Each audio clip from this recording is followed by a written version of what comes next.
You bitches are not ready for this today. You guys, I am so excited. I am talking to Kelly Adams today. Kelly Adams is an incredible friend of mine, one of my clients. I've worked with her in the past. We've had such an incredible relationship over the last, basically year and a half. I actually met her when I was a brand new baby coach and I was working with one of my mentors, and she's like, bitch, you got to get out of your own head. You're never going to scale until you get out of your own way. Stop overthinking. And she set me up with a session with Kelly, and literally this bitch had me crying in 10 fucking seconds. And I will tell you, Kelly really is, and she coins herself this, the Mary Poppins of Mindset. She understands how to get to the deep rooted shit very quickly. She's straight to the point. She is full of the one-liners. I could have named this podcast episode 500 different things. But what she's going to be talking about with you guys today is why female entrepreneurs are cock blocking their success. And what's interesting about this discussion is we kind of go off into a lot of random tangents, but regardless if you're a new business owner, you're in corporate, you're just a woman who loves mindset stuff, and you kind of get all excited and tingly when you're hearing about stuff and you're damn, I'm getting diagnosed with my issues today. You are going to leave this episode with clarity around some of the things that you are doing to yourself to self-sabotage in your pursuit of massive business success, or climbing up the corporate ladder, or being an amazing wife or a partner or a mom, or whatever you're doing in your life right now. She is going to get to the root of what those issues are, what you're doing to self-sabotage. And she's also just going to give you a couple tips and insights into things that you can start doing to shift out of, imposter syndrome mode, to shift out of self-sabotage mode, to shift out of perfectionism, and start to really live a life where you are fully, authentically yourself. And I think for so many of us, even though this is something where we know we need, we don't dedicate enough time to it. And transparently, you guys, the reason I have the business that I have today is because of some of the stuff that Kelly has taught me and what we're covering into this episode. So I'm so excited. We're going to leave all Kelly's information below. She has incredible resources for coaches, for business owners, for incredible women in corporate. You are going to want to get a seat at this table, but I'm so excited to bring her to the podcast today. So enjoy the episode. Kelly, welcome to the podcast. I'm so excited to have you. I'm so hyped to be here, Ash. Okay, can I just explain the fact that we're ready to hop on the podcast? We're ready to go, and Kelly's hold up, I need to go get my blush, and literally does a quick fresh up, and I'm over here unshowered, what's happening? So fuck off, Kelly. But anyway, I'm so excited to have you guys here. You guys, Kelly is so fucking insanely good at just getting into the weeds of your mindset, just getting down to the deep of who you are, what your vision is for your business, vision is for your life, and just ripping apart anything keeping you from having massive success. So I'm so excited to hear, because I work with so many business owners, as you know, and they always think strategy is the thing that's going to help them scale. And you are nope, we have to get to the root of the bullshit, the heaviness, the questioning yourself, all of it. So what's interesting, Kelly, is you actually have kind of coined yourself the Mary Poppins of Mindset. Where did that come from, and what does that title mean to you? Because I create fucking magics. That's why. That's where it comes from. In all honesty, one of my clients back in the day, she gave me that catchphrase. She's like, working with you is like freaking magic. You used to tell me I can have the balance, the bank without burnout, and I didn't believe you. She's like, now I'm living this pinch me, is this my freaking life moment? And she's like, you're magic. You're like Mary Poppins. And I was like, Mary Poppins of Mindset. Boom, activated. I literally think it's such a perfect description, though. It's not extensive. And I think actually one of my favorite things about you is, as a business owner, because I would say I know your business, you're not let me work with clients forever. Let me you're I want to get in, I want to get out, I want to get to the meat and potatoes. That's your whole fucking thing. So where did that skill set come from? How did you get to this point where you can meet with someone, completely fuck them up in an hour, and leave them literally feeling like they've done probably years and years and years of the therapy, the mindset, or you can sometimes do that very quickly. Where did that skill set, how'd you get there? I don't understand. How'd you get to this level of success where you can do this so quickly? To be completely transparent, just being in the trenches with thousands and thousands of women. Well, to back up, I mean, I owned a brick and mortar. I owned 2 companies for 12 years. Yeah. We bought the company, recession hit. We went after market share. That allowed us to buy out one of our competitors. Then we're chugging along. But I feel like I learned one skill set owning the brick and mortars, and how to grow, how to scale, how to strategize, how to market. And I have a background in psychology. So the brain, but the brain at the root of the resistance has always interested me. I'm probably like a nerd in the fact that I literally study the human brain. No shit, probably 2 hours a day. I freaking love it. And I'm always trying to beat myself in collapse time and walls. So if it took me one point in time, 15 calls, then I'm like, I want to get in 12 and I want to get in 9. Hence my like love of like working with people for a short amount of time. It's like, how fast can I make you, you know what I say, a naked raw baby chicken so you can go fly and do your own thing? So we sold our companies in 18, and we sold for, unfortunately, a lot of my lesson in collapsing time and walls comes from a place of burnout. So I sold the company, I was burnt out, my health was suffering, there was a lot of other things that were out of alignment. I had all the money, I had a big ass 5,000 square foot house, white picket fence, 2.5 kids. I had 3 kids, 2 dogs, like you name it. What they say is the American dream. Sell the business, have more money I've ever had in my life. And I'm also more stressed and soul tired than I've ever been in my life because the money stopped, the validation stopped. And I was like, holy shit, who am I if I'm not Kelly from Ace? Our business took a year to sell, then we had to train, and then our house took a year to sell. So I had this like 1.5 year window of like meditating for hours a day. I was the girl who couldn't sit still for 1 minute. One time they said to sit still for 1 minute, and I thought I was going to have a panic attack. I'm like, who sits still? Like, if you sit still, all the stories come up. So, long story short, down on my knees, in a fetal position, crying out because, like, on paper, everything looked amazing. But, like, I was so lost. I was having a huge identity crisis. I was 39 years old then. I'm 46 now. And I was like, holy shit, what am I going to do in my life? I had become a fitness and mindset coach because when we had the company, I was burnt out. So I had to take my health back. So that I'm like, all right, I guess I'm going to just roll into this online space by default. I came in.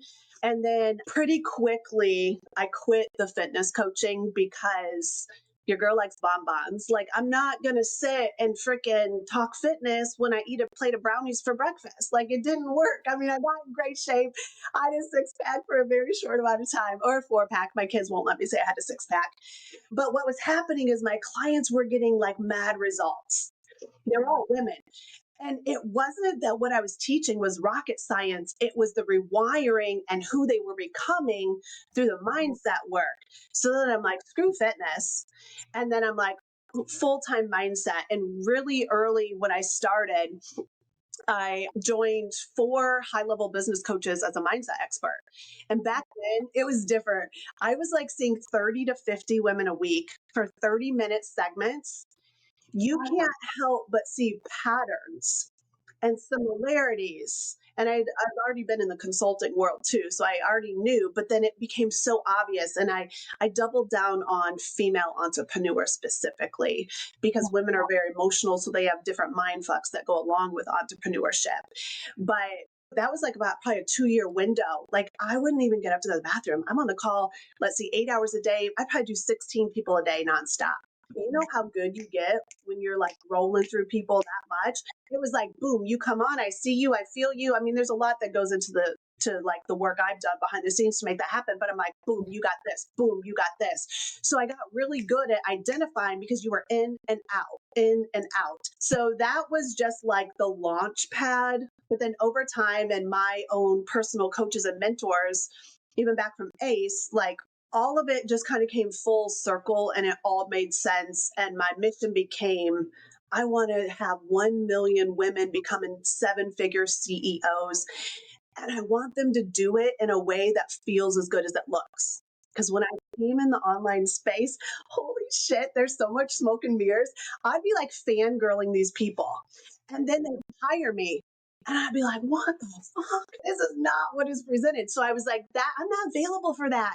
It literally gets to feel as good as it looks. So that was a really long answer to say it's been unfolding over 2 decades, like a 20-year window, but then really fine-tuning and narrowing in on women specifically, high achieving perfectionist women, if I'm even being more specific, because I know strategy is great, but mindset is better. Because I always say mindset is king and strategy is queen. You have to have the duality of both, but most people try to out strategize themselves. And I'm like, girl, the one you're running away from is you. So, I mean, you want to do the work or you want to keep running?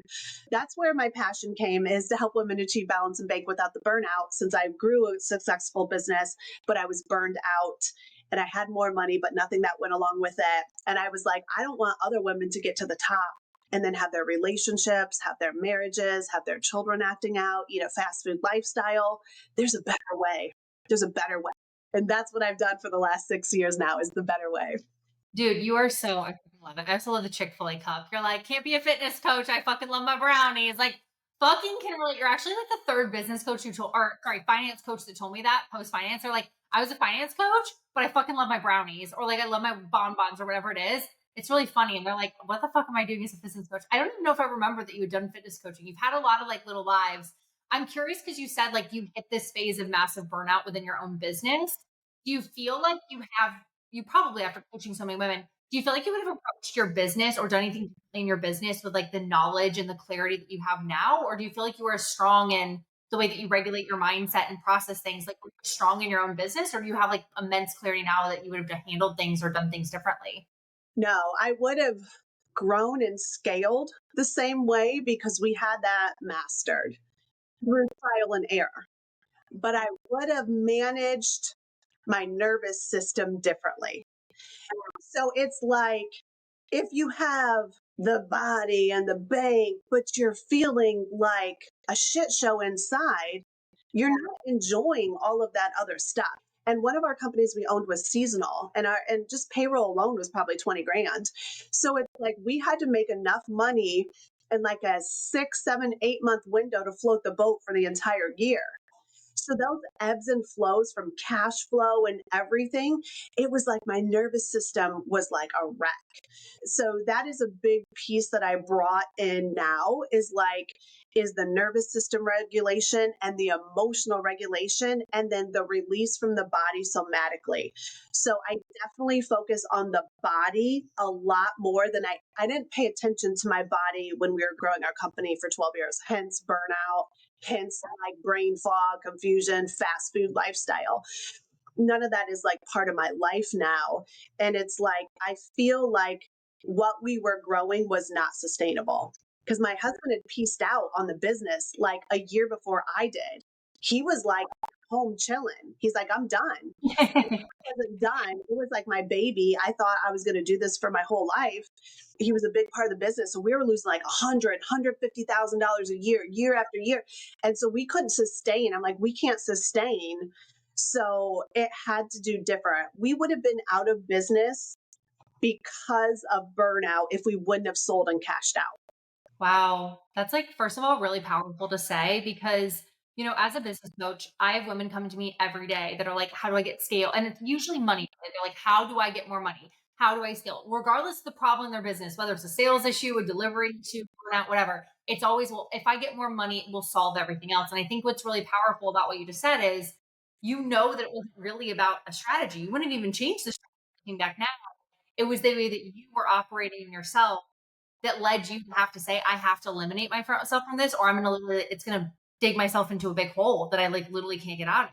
Yeah, like my husband literally would say, I'm dying. Like he physically felt from the labor and stuff from his portion of it and things. He's like, I literally can't do this anymore.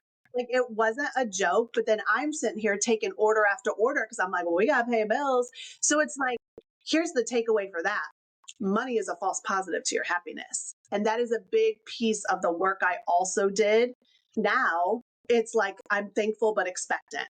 Like I want to I make a shit ton of money. I want to make more money, but I don't operate by money anymore. Like whereas before I was trying to keep up with the Joneses, but the Joneses are freaking unhappy. So I'm like, what the fuck? They have money and their life sucks ass. Like, so then my motto became, if I wouldn't trade lives with them, I also don't want to trade bank accounts with them because I don't give a shit what your bank account says. If you're unhappy, like I don't care.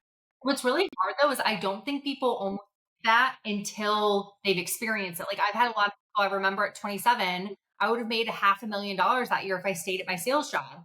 And all my friends were always like, if I made the amount of money you had, I would never complain. If I made the amount of money you had, like everything would be easier. And although I understand, like, being in deficit or being poor or not paying bills is so financially heavy that yes, I'm sure, yeah, being unhappy and making a lot of money, I'm sure that was probably better comparing the two, but it doesn't make you happy. And I think that that's what people really confuse is they think money leads to happiness. And I think having enough money to pay your bills, but I actually think there's a study that says there's a certain amount of money that after that, it doesn't necessarily make you substantially happier. And being a business owner where you literally are the driver of the amount of money you can make, I think we start to tie our self-worth to that. We tie our happiness to that, and we start to get lost in this pursuit of more and more and more. And usually that's even close to the pathway of making us happy or making us feel good about what we've even created. Yeah.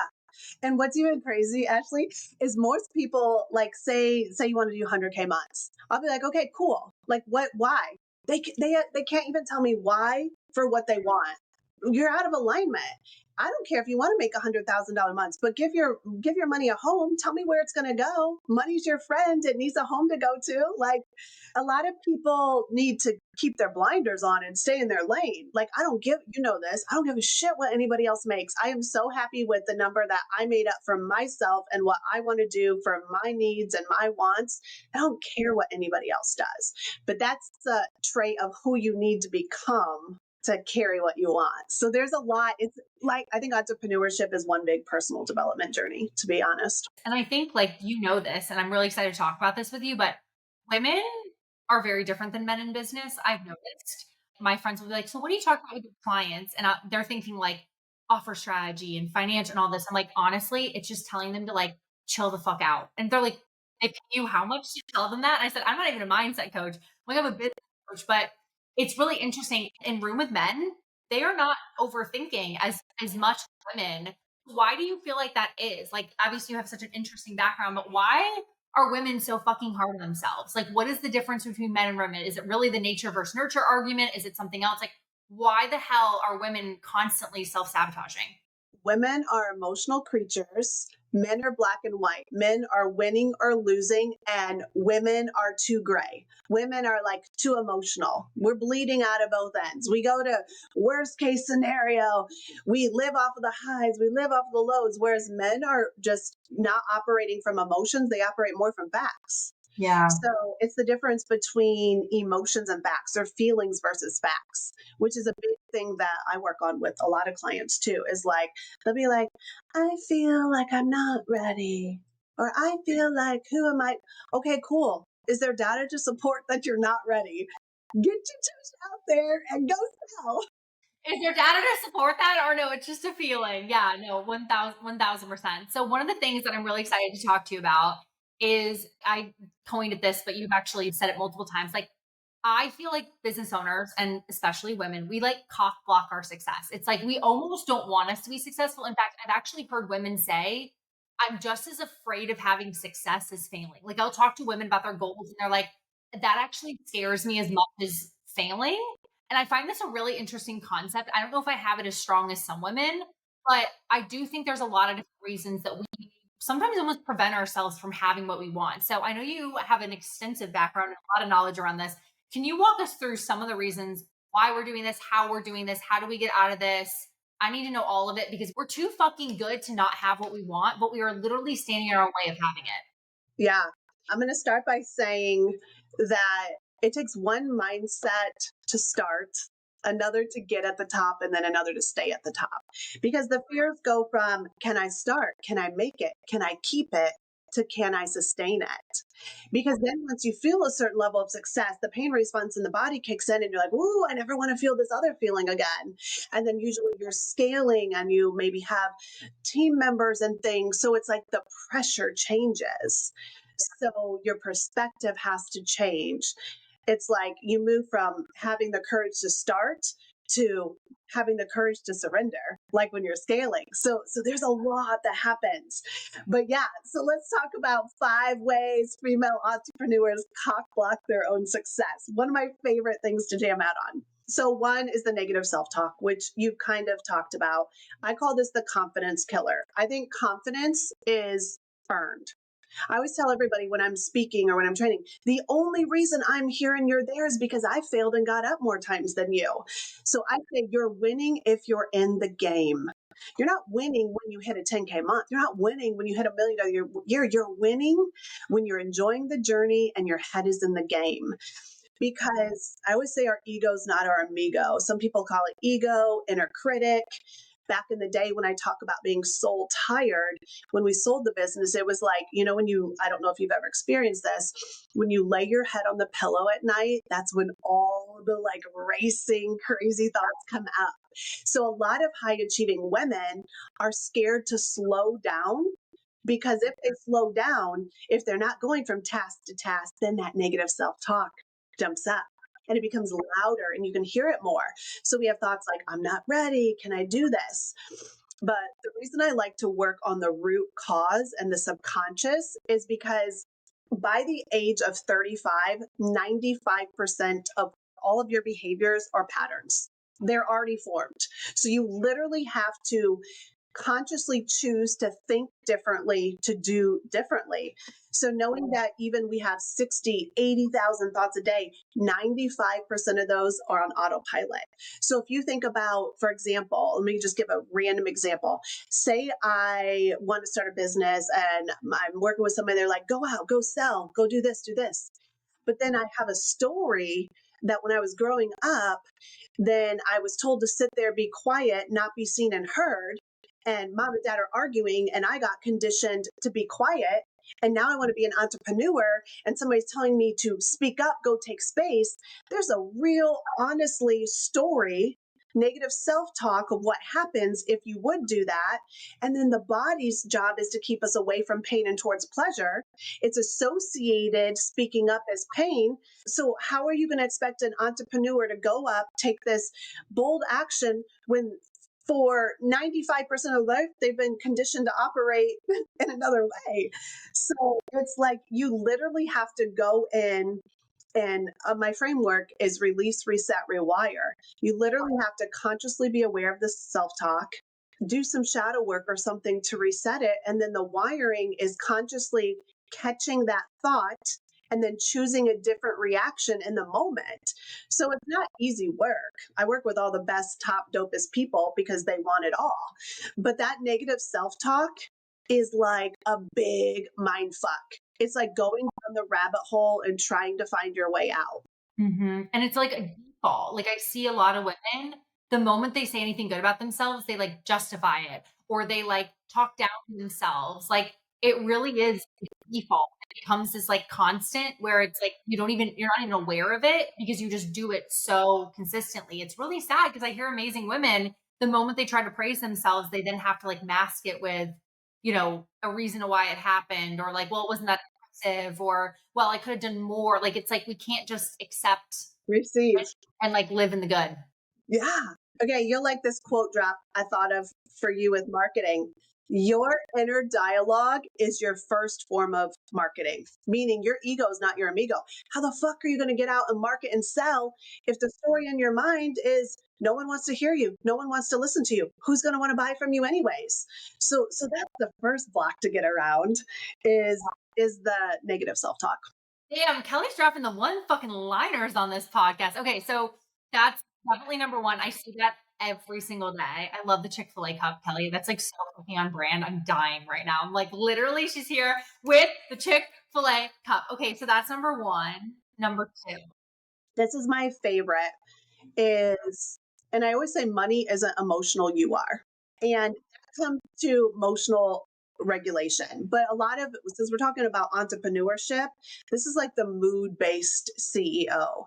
They let their emotions dictate their calendar. I feel like I don't want to work today. Okay. I mean, if you had another 9 to 5, are you going to work? I don't care. Choose discipline over motivation. I don't care what you feel. If you're in business, be in business. Or like, I don't feel confident. But emotions dictate your calendar, your confidence, and your cash flow. So I think the flex is knowing the difference between feelings versus facts. Because although our feelings are valid, I want you to feel them. Everybody wants to hurry up and shut them down, chuck it in the bucket. I want you to feel your way through it. But if you let your emotions run the show, then you're making fear-based decisions. That's not a strategy decision. You're doing things like avoiding the sale, shrinking your prices, spiraling instead of showing up. Literally, feelings have a 90-second chemical response in the body. When you notice when you're triggered, it's like a wave. It comes in and then it moves through. Don't make a decision in that 90-second window. That is like the worst thing you can do. So feel the fear, feel the feelings, and then say, I always like confession. I feel scared, but I choose to feel this way, but I also choose to let it go. You have to say things out loud. Your mind is like a computer program. It's only knowing yes, no, and it's pulling the answers from past experiences. So I'm re-saying, I'm not scared anymore. But again, that's starting a new rewiring process. When you have a calm nervous system, so when the inside feels calm, the outside feels calm. That means business feels calm. Think about when you're triggered. I always say light feelings equate to light actions, heavy feelings equate to heavy actions. If you're in a heavy headspace and you're not managing your emotions properly, and I want to say this, the goal is not to not feel, it's Right. to manage your emotions throughout the day. We're emotional creatures. That means the good and the bad.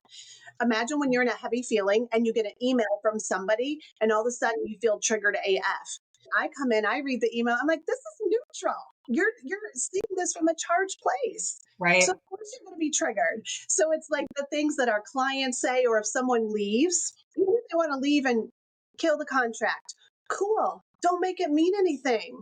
Like, be an emotional regulating machine and you will never be out of business. You will never be out of business because you're winning if you're in the game, and you're in the game if you manage your emotions.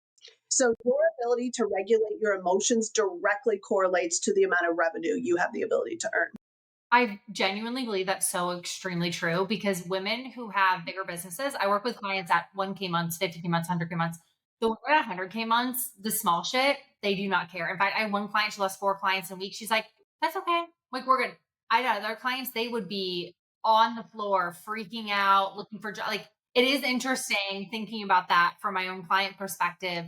What stresses someone out at the 100K month is completely different than what stresses someone out at the 1K month, because as you grow, your capacity for heaviness and your capacity for problems has to increase as well. What would you say to the person who's like, I lead my business like by gut feeling? Like gut feelings are like when I make the best decisions. Like, do you see that? Do you agree with that? Like, what would your thought process be on that? Because I hear that a lot from women. I would say that's like a fart in the wind. Like, I mean, like, okay, cool. I think that could get you so far. If I'm being honest, yeah, I think you can make intuitive decisions. But again, you have to be a good entrepreneur and you have to be a good CEO. And a CEO thinks like a CEO. I always say, like, when you're an employee, and nothing against that, I love employees, I love everybody. But when you're an employee, you're thinking every 2 weeks like a paycheck. Maybe when you're in a manager, then you're thinking monthly. If you're an executive, you can start to expand your thinking to quarterly. As a CEO, you're thinking about the whole year. Everything has to shift. Your capacity to earn, that's why I always think of our bodies as an energetic wealth container, because I want to clear out the stuff that's keeping you stuck so you have the space to call in what you want, those higher cash months. You know that thing they used to do back in like high school or middle school math where they'd have like the clear cylinder, then they'd put the rocks in, then they'd put sand in, then they'd fill it up with water, like, you keep filling it up. Well, you get to a point where you're so full of all your own shit that it doesn't matter what you do, unless you clear it and expand your capacity to hold, you're going to be walking around like these people at 1,000 or 100K months, like a basket case. And you're going to be out of business because you're not managing your emotions long term. It is true. I do believe like gut feelings are fine, but they can only lead you so far. Yeah. So I think you can use your intuition as a compass, but you still pay attention to the GPS. It's a gauge. It's not the end all be all, but it's leading you a direction. I do fully believe in alignment and being led. Like, one of the things I say out loud every morning is, show me who I need to help today. okay, that's like very intuitive. Like I'm asking for somebody to be pulled in towards me. But then if they reach out to me, I'm not going to be a dumb business person. I'm going to market, I'm going to do it correctly. You know what I mean? So I think that's where you have the duality. And I think the people that I know that are very gut instinct, they're naturally so analytical and strategic that their gut is really just more yeah, you're absolutely right. Kind of that like initial gut feeling, but they're always going the data to validate that their gut feeling is actually the right pathway. So I love that. I think that's very well said. Yeah, here's the thing, soulgasm. Hmm. I had a gut feeling. I used to run a program called Soul Sundays back in the day. And then I was just sitting there, the gut feeling, the download, the intuition, whatever you want to call it, like foo-foo word we want to put on it. It came. I'm like, fuck yeah, soulgasm. Oh, because one, I was like, that's so good. That's like an explosion of what I do. But then I still monetized it and made sense and leverage it now as a lead magnet to sell into something else. So you can take that intuitive hit, but you still have to back it up with strategy and a CEO mindset. 1000%. Okay, I love it. Number two. So now number three. What's number three for us? Okay, this is one of my favorites, but it's an identity gap. So Yeah. many women I see walking around. I did a reel on this or a post on it recently. You can't have a seven-figure business with a $5 mindset.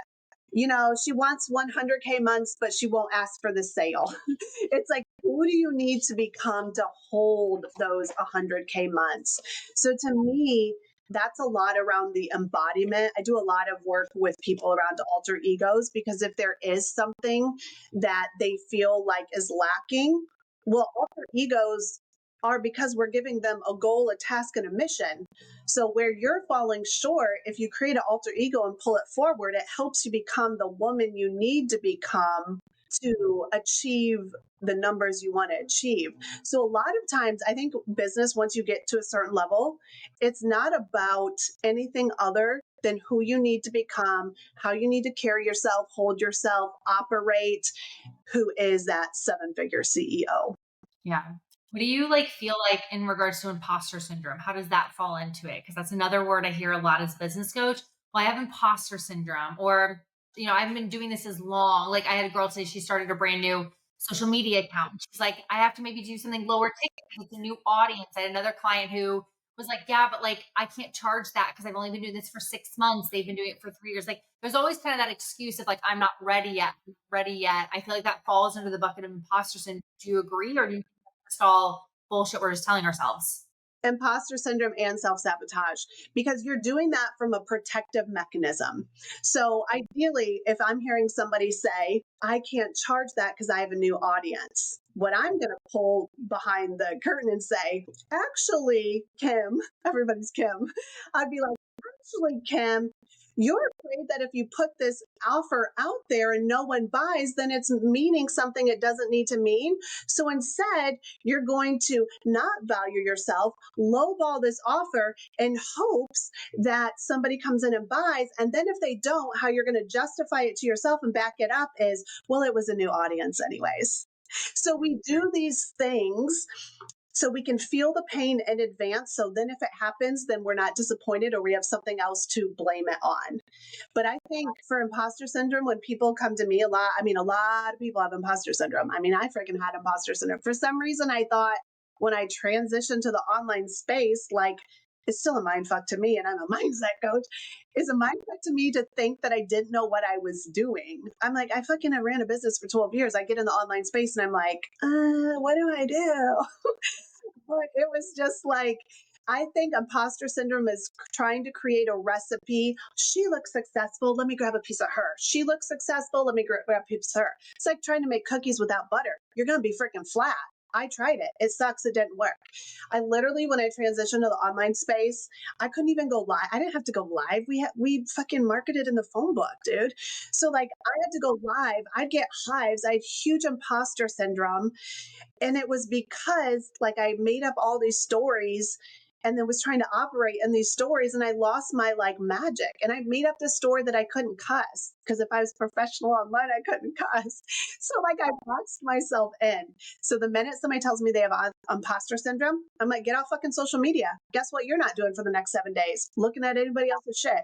You need to know what you're putting out there, love it so much, not give a shit what anybody else is doing, thinking, feeling, or charging, because your magic is different than Ashley's magic. And Ashley's magic is different than Kim's magic.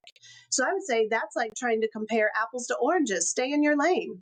Well, it comes back honestly to, you said it earlier, like I work with these amazing business owners and they come to me and I'm like, what the fuck is happening?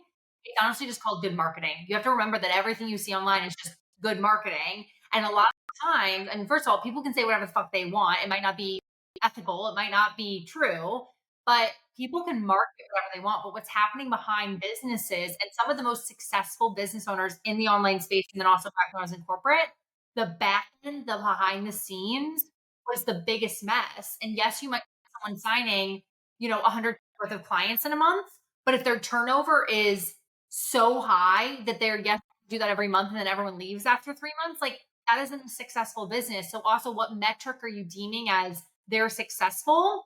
Maybe that's something that actually you would never even want to touch with a 10-foot pole. So I think a lot of the times people look at the numbers, the sales, as like that's the metric of success. But a lot of people not want to run the businesses and would literally be terrified to see what happens behind the curtains of some of the people that they're really idolizing right now. Yeah, 100%. I would say, but as far as what we've talked about so far, managing your nervous system and imposter syndrome, those are, and perfectionism, which we'll get to, those are like red flags over and over and over that I see like every day.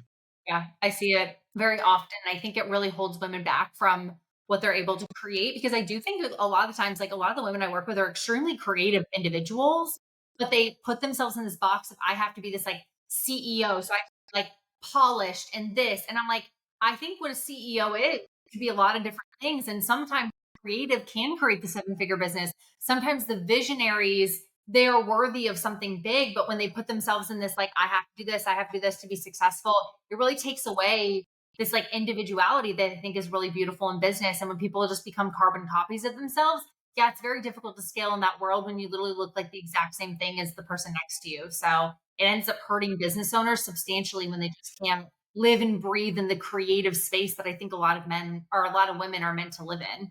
Yeah. And it's so boring. It's so vanilla. Well, I just don't like boring. Oh, shocker, Kelly. I didn't know that about you.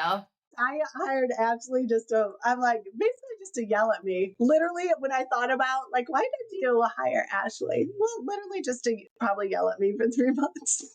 I'm really good. You're not the only person who's ever hired me to yell at them. I have a lot of people who are just like, I kind of need someone to be like, bitch, what are we doing? And I think you actually do that a lot with your clients too, is Every day. That's why I just wanted somebody to do it to me.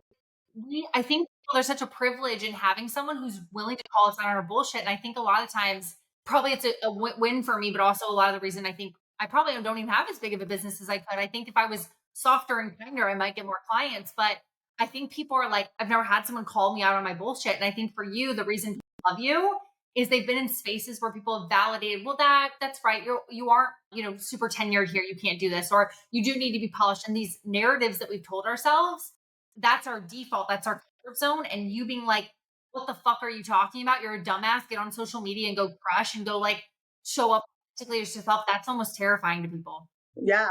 Well, that's why if I just say love nudge, which I say all the time, I'm like, love nudge, you're about to temporarily be butthurt for about 2 seconds, but on the other side of it, you're going to fucking make $10,000. So let's go. So it's like, I think I've gotten feisty as I've gotten older. I'm like, go freaking do it because I feel like, okay, 46, but 46 feels like closer to older than younger to me. So I'm on this mission. How many people can I F up the fastest so they can go out and do it? So it's almost like a mission thing. Like I'm definitely in my mission era. I'm not in my growing a business. I'm like, I'm freaking building a legacy. So as many people as I can help, then they can create a ripple effect. I think that's why your business is successful. You focus on impact over income. And I honestly think the bigger you get in business, the where you focus on impact, the income just skyrockets. The people that obsess about the income, they really struggle to scale. Well, even like I've done a shit ton of work around money mindset, just like patterns I had to kill and stories I had to close. And even like I never focus on money because if I focus on money, even like having more than enough, I freeze. Yep. It's so weird. I always focus on serving. I literally think to myself, what can I put out there? Who can I help? What can I do? And I'm also always fully sold out. Everyone's wired differently, but you have to know what makes you overwhelmed, what makes you shut down, what makes you freeze. So I always just focus on people, and then the profit takes care of itself. 1000%. Okay, so that was number 3. What do we have? We have 5 left Number here. 4 is, I'm going to say disorganized boundaries, or like I would also call this, I do a lot of leadership work with people. So I would say confused leadership. You're overgiving, you're overbooking, you're saying yes when your body's screaming no, you're not listening to yourself. So your business, what I want to say here, does not need another offer. It needs a stronger you, period. I don't care. You can stack your funnels, you can tweak your little pricing, you can post daily. But if you're still second guessing yourself, if you're undercharging, if you're hiding your voice, it's not going to land the way it's meant to be, meant to land anyways. And people feel what you feel about yourself. So when your self love's strong and you've done the work and you have that internal confidence, it's not cocky, it's a knowingness in who you are and whose you are, then it means you get to operate with clear boundaries, you get bold energy, and you're making decisions that are aligned with a version of you that leads, not pleases. I love that one. Boundaries is such a, I feel like, hot topic right now. I have a lot of women who really struggle with overstuffing their offers. It's like justification, their price point, or like unlimited. Like, I mean, I used to do unlimited one-on-one calls. And it was interesting. I actually did that because I wanted the client to be more self-led, to be like, if I need a call, you book it. But I think people are like, want to be able to meet with you every day. I'm like, what type of boundaries do you feel like you've seen your clients struggle with the most? Well, overserving is a very big one. Being available 24/7. I have to email back right now. I have to, yeah, That's a safety response, though. That is like an anxious attachment response that I need to hurry up and reply, or they're going to go somewhere else, or they're going to do something else. But again, that's an internal shift into safety. We talked about money being emotional, but money is safe with you when you are safe with you. If you're not where you want in business, it needs to be a how can you increase safety within yourself so no matter what's happening in business or what you're feeling, that you're operating from a place with safety. Safety is like game changer, period. Yeah, people find it weird whenever I say like, they're like, "Oh, your private clients probably message you all the time." I'm like, "I don't fucking hear from them." You know why? Because they are not like correlating the amount that they're paying to like the amount that they have to message me. They look at potency, they look at the value, they aren't holding on to it. And that's why a lot of times when clients are struggling with signing clients, I'm always like, maybe it's time to raise prices. Maybe right now you're attracting someone where every dollar is so valuable, they have to squeeze it out. Like there's offers that I've joined, I didn't hardly touch X, Y, and Z. It's like I'm not holding on to every single thing. And I'm like, headquarters is where I hear the most from my clients. DPM is the mid, and private I hear the least. And that's exactly correlated. The more amount of money, sometimes the less I hear from the clients. Now, it's not because I don't want to hear from them. It's just they operate and make decisions differently. And then people wonder why people at 100K months have the most open calendar. I'm like, it's not just because they don't talk to their clients or they've structured their offer to be so scalable that there's no access.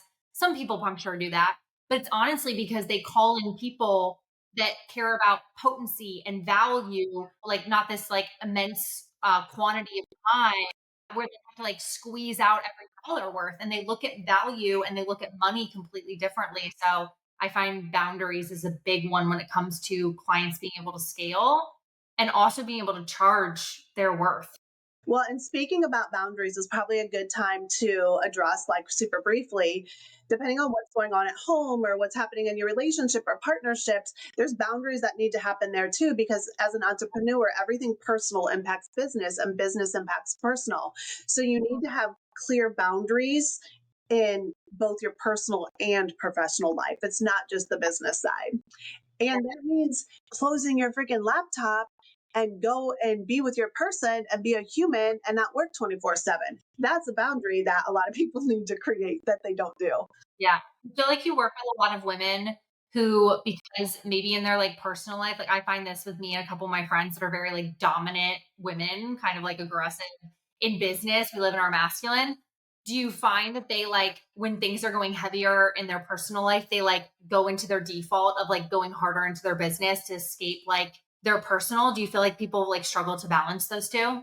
Well, I think high achieving women in general get off on working a lot. So it's like they get the dopamine there.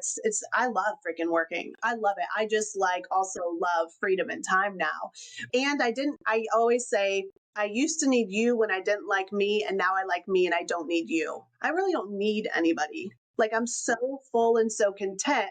But a lot of times I think it's like we're working and working because we're not getting what we need in other places. So we're being validated or told how awesome we are through the work. So that just increases that cycle. I mean, to be honest, everybody tells me all day long how awesome I am in our work we do together. Like, let's good every day. Nobody's freaking told me I was awesome for freaking cleaning the toilet or doing the dishes. So of course I'm going to hang out where everybody's telling me I'm awesome. You know what I mean? Like, this is totally off topic. What's your love language?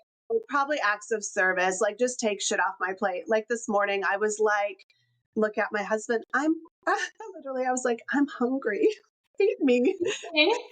I'm the same. I think a lot of successful women I know, we like things off our plate, or like for me, I'm such an extrovert. A lot of people, I guess, don't know that from a business standpoint. I'm like, if I have to do an errand, I do not want to do this shit alone. So for me, my time is valuable. So come with me and I can get our quality time taken care of while I'm getting the errand done. Like, check, check.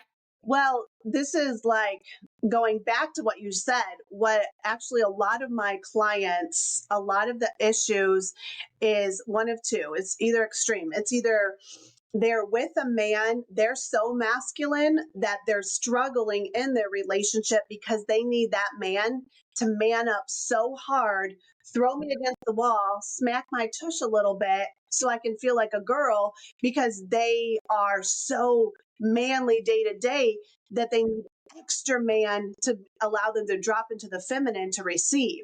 So a big issue that I work with women all the time is resentment in their relationships and partnerships because, they're doing X, Y, or Z. They feel like they're doing everything. They're running the show all day long, and then they want to be led later. Damn, that felt a little too personal. I have defaulted now, obviously being in a relationship. You knew me when I was single. Now you know me not in a relationship. I'm like, who is this baby bitch on the couch being like, can you grab my water? I was like, what the fuck did I just ask? It's so opposite in business. I'm like, got it, this, that. I like default into this.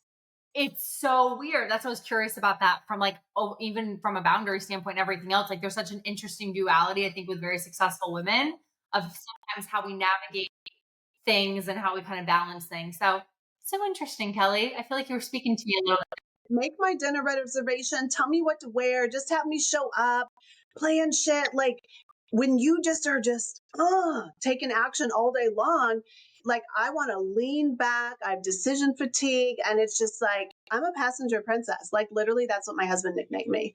He's like, all right, come on, like here, get your snacks, get in the car, let's go. I relate to that more than I think people would understand about me. That's really funny. I wonder how many women are going to message me like, you're a passenger princess in your personal life. And I'll be like, yeah, maybe not as much as Kelly. I can get my own snacks, but oh, I could talk about that forever. That might have to be our second podcast together. I got a lot to say on receiving in the bedroom all the way down for high achieving women from the top down. We got a lot to say there. I would not need to put on blush before that episode. It would just pop on naturally. Oh my God, Kelly, I'm dying. Okay, last one for cock blocking. I'm ready. I'm ready for it, Kelly. I'm ready. This is probably me too. And this is like, I'm such a perfectionist in recovery. So it's like the disguise of preparation being perfectionism. Almost every single one of my clients is a perfectionist, and you really have to lock in that 80% rule. Your 80% is somebody else's 100. You're never going to think it's good enough or enough. But spending 6 months on a logo, reworking your bio for the 800th time, You're convincing yourself that you're moving the needle. You're convincing yourself it's preparation. It's perfectionism in disguise. And it's a way of delaying judgment, visibility, and the possibility of failure. So I always say fear loves busy work because it feels productive, but it's actually keeping you stuck because you're waiting for the perfect time. You're sabotaging through needing it to be perfect and needing to be safe. Yeah, perfectionism is a big one. So that's the very first thing I tell everybody is, or I would ask you, I would say you're really making it hard to win for yourself because especially as high achievers, like so many women are like, oh my gosh, when I was just in Boston a couple of weeks ago, I was with a client. I'm like, dude, do you realize how far you've come and what we've done? She's like, oh, I didn't see it until you were here. Yeah, girl, because you just raised the bar here to here from 1 million to 2 million to 3 million to 4 million. You're not giving yourself a chance to feel successful because you're going to the next level. It has to be this, and then it has to be bigger, and it has to be better, and it has to be perfect. I think feeling productive, I always say playing office is keeping you stuck. Yes. And I think women hide in some of the visual and the like perfectionist items because they feel like it almost justifies some of the heaviness and imposter syndrome. Like I have a lot of women who are like, well, if I had a logo and a website, like people would take me more seriously and pay my prices. And I'm like, no, they Did definitely you make first multi six figures without a website? Nobody gives a shit. Nobody don't. gives a shit about your website, girl. Yeah. Sorry. No, it's so true. I literally tell people all the time, like, I didn't have a sales page. I did 60K before I had a sales page. And they're like, what do you mean? I'm like, I was the fucking sales page. But again, I think that that's almost scarier. And so we default to these things that almost justify why we already feel scared. It's like, oh, well, if I want to have these things, it will make me better. When I have these things, and it's like, it's literally just hiding. Damn, Kelly. I related to all 5 of those in different ways. But I think that 4th one, I was like, I love it. I love it. I love it. I love it. Which one do you feel like you relate to the most? The emotions and the perfectionism. If you haven't walked around with a certain heavy feeling or holding on to something, you don't know what it feels like until you experience. And a lot of women in like our line of work that we work with, they're addicted to the chaos and calm feels boring. So when you go calm, that's a mind fuck too. Like now in here, it's so calm. It's like, dang, what's even left? Like I've plucked it all away. So I always say, like, if we were summing this up, and we're talking to women and talking about sabotaging their success or growing or scaling, I would say you don't need more time. You need more truth. You need to look in the mirror. You need to own your own shit. Yeah. Damn. Damn. I don't know if you can end a better way than that. Kelly Adams, everyone. It's like, Kelly Adams, everyone. Cheers to that. Chick-fil-A sponsor us. I will work on that. You know what's interesting? I never really ate Chick-fil-A a lot, but now there's a man in my life, and guess what men love? Fucking Chick-fil-A chicken. So we've had a lot of Chick-fil-A at my house. I probably should get them to sponsor me. I feel like if I got a sponsor though, I don't know if that'd be my top pick, but maybe for you, Kelly. There's a couple of places you can get a solid Diet Coke, and Chick-fil-A is one of them. It's like, I know what I'm getting there. I like to know what I'm getting. I relate to that one as well. That could also be an entire other podcast episode. So Kelly, obviously, I know you work with a lot of different women. You just launched a mastermind, which you're really excited about. If women wanted to connect with you or talk further, where can they find you? Where should they message you? Yeah. Well, first of all, I would say you can't clear what you can't see. And if you want to make more money, you need to clear. So you should go to my website, kellyadamscoach.com. There's a free 5-day challenge. It's 5 days to an unstoppable mindset, but the whole week is to create awareness. So it helps you identify the self-sabotaging behaviors, identify where you're stuck, where you're cockblocking yourself. But also, I spend most of my time hanging out on IG over at Kelly Adams Coaching, or if you're in the corporate or online or corporate world, or I'm over on LinkedIn a lot as well, just as Kelly Adams. I fucking love it. We'll also link that freebie. It's actually phenomenal. And I don't know if you're going to keep running them because Kelly, what I love about Kelly is she'll run it. And the moment she's like, I don't want to do it, it's going to be gone. So I don't know if you're going to listen to this episode, but she does these incredible sessions called Soulgasm. I mentioned them earlier. And I have to be at the next one because even just this podcast episode, I'm like, damn, I feel like I just got like a 100K coaching session up my booty from Kelly Adams. So it's very blessed to experience your brilliance, your knowledge, your amazing, like, just insight into some of the things that are keeping us from our success. So thank you, Kelly, for coming on the podcast. I needed this session today, so I'm so happy that you came on. Thanks for having me. It's been fun.